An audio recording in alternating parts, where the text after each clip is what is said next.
Hello दोस्तों, नमस्कार, आदाब, सत श्री अकाल। मैं हूं कमरप्रीत सिंह और आप देख रहे हैं हर्ब्स का इंजीनियर चैनल। दोस्तों, आज हम बात करेंगे माखन के बारे में। माखन दूध से भी निकाला जाता है और माखन दूध का दही जमाकर फिर उसमें से जब लस्सी बनाई जाती है, माखन तब भी बनता है। दोनों ही माखन गुणकारी हैं। दूध से निकले हुए माखन के अपने गुणधर्म हैं और जो दही से निकला हुआ माखन है उसके अपने अलग गुण हैं। तो अगर आपको लगे वीडियो अच्छी, इसको लाइक और शेयर जरूर करें, चैनल को सब्सक्राइब जरूर कर दें और बेल का आइकॉन तो जरूर दबा दें। आज का वीडियो शुरू करते हैं बिना को टाइम खराब किए हुए, बिना को टाइम वेस्ट किए हुए।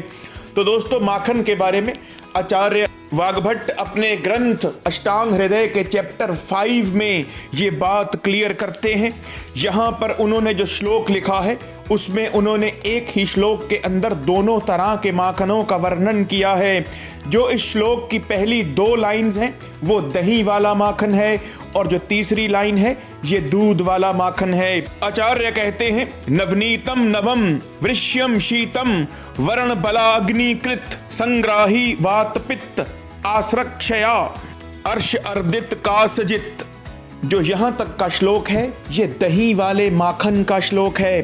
अब आगे लास्ट लाइन दूध वाले माखन की है, क्षीरोधवम तु संग्राही रक्त पित्त आक्षी रोगाजित। अब हम इस श्लोक का अर्थ समझते हैं। तो सबसे पहले जो दही वाला माखन है उसकी बात करें तो नवनीत का मतलब तो माखन हो ही गया। सबसे पहले आचार्य कहते हैं कि ये माखन ताज़ा निकला हुआ होना चाहिए, ये सबसे पहली शर्त है। उसके बाद आचार्य इसको वृष्यम कहते हैं, मतलब कि ये आपकी शुक्र धातु को बढ़ाने वाला है। ये आपके वीर्य को बढ़ाएगा और आपके संभोग के प्रति इंटरेस्ट को भी बढ़ाएगा। उसके बाद आचार्य इसे शीतम कहते हैं, मतलब इसकी तासीर भी ठंडी है। उसके बाद आचार्य ने वर्ण शब्द का इस्तेमाल किया है, मतलब जो आपकी स्किन है ये उसके अंदर भी ग्लो लाएगा, उसके टेक्सचर को इम्प्रूव करेगा। उसके बाद उन्होंने बल शब्द का इस्तेमाल किया है, ये आपके शरीर को बल प्रदान करेगा, उसमें ताकत भरेगा। उसके बाद ये शब्द पूरा एक ही है, वर्ण बलाग्निकृत, ये आपकी अग्नि को तीव्र करेगा। जो आपकी पेट की जठर अग्नि है उसको तीव्र करेगा, आपके मेटाबॉलिज्म को भी फास्ट करेगा।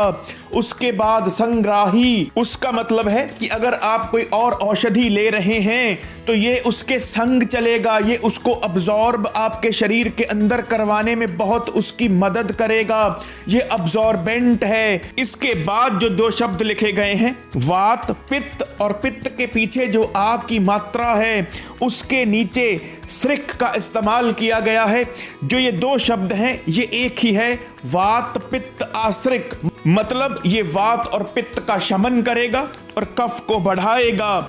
और आश्रिक का मतलब होता है कि अगर आपको कोई रक्त से रिलेटेड दिक्कत है, कोई रक्त का, कोई खून का डिसऑर्डर है, ये उसको भी ठीक करेगा, उसका भी क्षय करेगा। जो इस पिक के अंदर लास्ट वर्ड लिखा गया है वो शुरू क्षय से हो रहा है, क्योंकि ये पूरा एक ही वर्ड है लेकिन मैंने इसको तोड़ तोड़ कर लिखा है।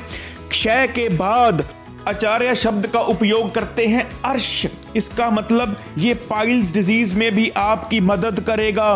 उसके बाद अर्दित, अर्दित का मतलब होता है फेशियल पैरालिसिस, ये उसमें भी आपकी मदद करेगा। उसके बाद कास, कास का मतलब खांसी, ये खांसी में भी आपकी मदद करेगा। तो ये सब गुण आचार्य ने जो दही से माखन बना है उसके बताए थे कि ये आपकी सेक्सुअल डिजायर को इम्प्रूव करेगा, ये तासीर में ठंडा है, आपके स्किन के टेक्सचर को इम्प्रूव करेगा। उसके बाद आपके शरीर को बल देगा, आपकी जठर अग्नि को भी तीव्र करेगा।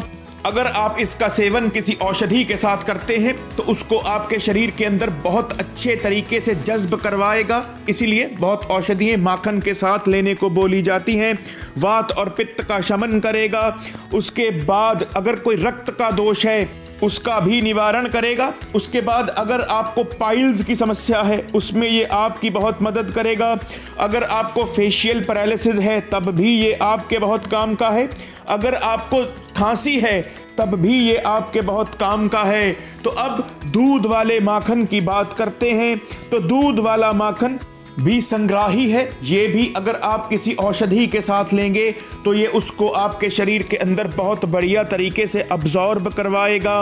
अगर आपको रक्त पित्त की कोई समस्या है, जैसे उदाहरण के तौर पर आपकी स्किन पर लाल लाल दाने से निकलते हो, वो रक्त पित्त की समस्या होती है।